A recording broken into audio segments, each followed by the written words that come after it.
वालेकुम दोस्तों, मेरा नाम है मोहम्मद यूसुफ़ा। मेरा यूट्यूब चैनल देख रहे हैं मेरा ऑफिशियल। दोस्तों, हमने पिछली वीडियो में बात की थी कि सुल्तान मलिक शाह ने कैसे कादर बेग के लश्कर को शिकस्त दी, उसका मुकाबला किया और वो कैसे फतह याब हुए। तो दोस्तों, आज हम इस वीडियो में बात करेंगे कि सुल्तान मलिक शाह ने कैसे रोमनों के साथ मुकाबला किया, उनको कैसे शिकस्त दी। सुल्तान मलिक शाह सल्जूकी की सल्तनत में उठने वाली बगावतों से रोमनों के शहनशाह मिकाइल ने भी फ़ायदा उठाने की कोशिश की। रोमनों के शहनशाह ने फ़ायदा उठाने की कोशिश की। गो कि इस मौके पर सबसे बड़ी बगावत सुल्तान के चचा कादर बेग ने खड़ी की थी और सुल्तान ने उसे ख़त्म कर दिया था। दूसरी सरकशी और बगावत इब्राहिम गजनी ने की थी, जिसको ख़त्म करने के साथ सुल्तान ने अपने एक सलार गमशगीन को रवाना किया था, जिसने इस बगावत को बुरी तरह कुचल कर इब्राहिम के कब्ज़े से वो इलाका वापस ले लिया था जिस पर उसने बज़ौर क़ुव्वत कब्ज़ा कर लिया था। अब सिर्फ समरकंद की बगावत रह गई थी, मगर रोमी शहनशाह ने इससे पहले ही मुसलमानों के इलाकों पर हमले का तहैया कर लिया था। मलिक शाह सल्जूकी के वालिद सुल्तान अल-परसलान ने रोमनों के बादशाह रोमानोस को बदतरीन शिकस्त दी थी और उस पर सालाना खराज मुकर्रर कर दिया था, लेकिन रोमानोस के रोमनों ने कत्ल करके उसकी जगह मिखाइल को अपना बादशाह बना लिया था।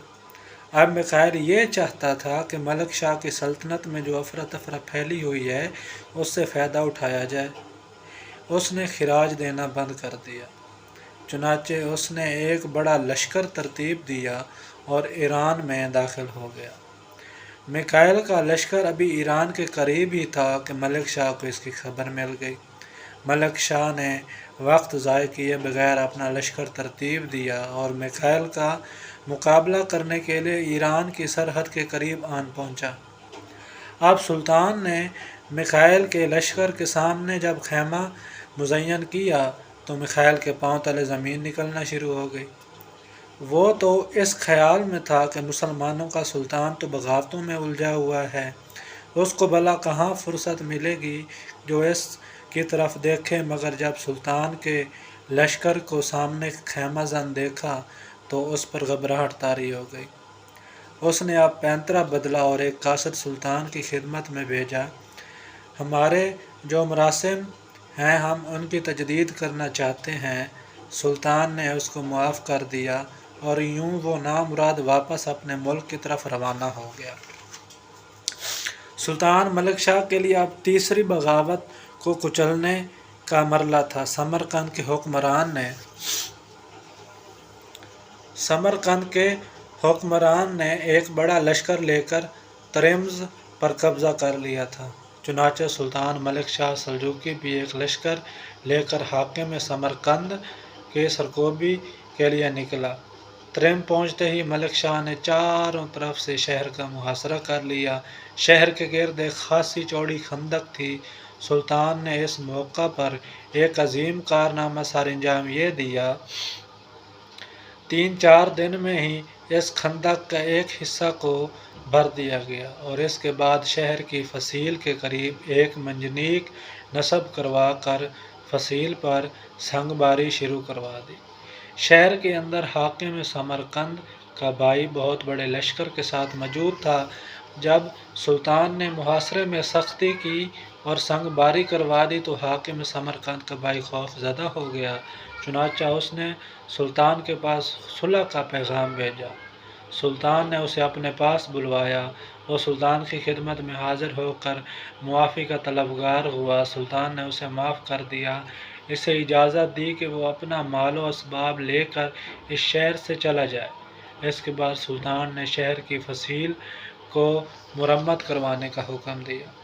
सुल्तान मलिक शाह सल्जूकी को हाकिम समरकंद पर बड़ा गुस्सा था कि उसने सुल्तान का रिश्तेदार होने के बावजूद भी बगावत की थी। उसकी सरकोबी के लिए सुल्तान तेज़ी के साथ समरकंद की तरफ लश्कर लेकर बढ़ा तो समरकंद के हाकिम ने सुल्तान के समरकंद पहुंचने से पहले ही इताअत का ऐलान कर दिया। उसने कहा कि मैं सुल्तान की इताअत करता हूँ اس کے ساتھ ہی اس نے اپنی حکومت کے چند وزراء کو سلطان کے استقبال کے لیے روانہ کیا۔ انہوں نے حاکم سمرقند کی طرف سے معافی طلب کی۔ اس دوران حاکم سمرقند شمس الملک پر سلطان کا کچھ ایسا خوف طاری ہوا کہ وہ سمرقند سے فرار ہو کر کسی محفوظ جگہ پر چلا گیا۔ نظام الملک توسی کو بھی حاکم سمرقند نے قاصد کے ذریعے اپنی اطاعت کا یقین دلایا اور معافی درخواست کی۔ چنانچہ نظام الملک توسی سلطان کا خاص وزیر تھا۔ سلطان کے آگے اس کی پرزور سفارش کی اور عرض کیا کہ سلطان محترم، اگر اس کو معاف کر دیا جائے تو 1000 باشندگان کی جانیں بچ جائیں گی۔ سلطان نے نظام الملک توسی کی اس سفارش کو قبول کر لیا اور ان کو معاف کر دیا۔ اس طرح سمرقند بغیر جنگ و جدل کے، بغیر کسی جانی نقصان کے سلجوقی سلطنت کے حلقہ اقتدار میں آ گیا۔ سلطان ملک شاہ نے اب اپنے مرکزی شہر رے کی طرف رخ کیا۔ تو دوستوں، اگر ویڈیو اچھی لگی ہو تو لائک کریں، چینل کو سبسکرائب کر دیں، شیئر کر دیں، اچھا سا کامنٹ کر دیں، اور تاکہ اس کا ہماری نئی آنے والی ویڈیو کا نوٹیفیکیشن سب سے پہلے آپ کو ملے۔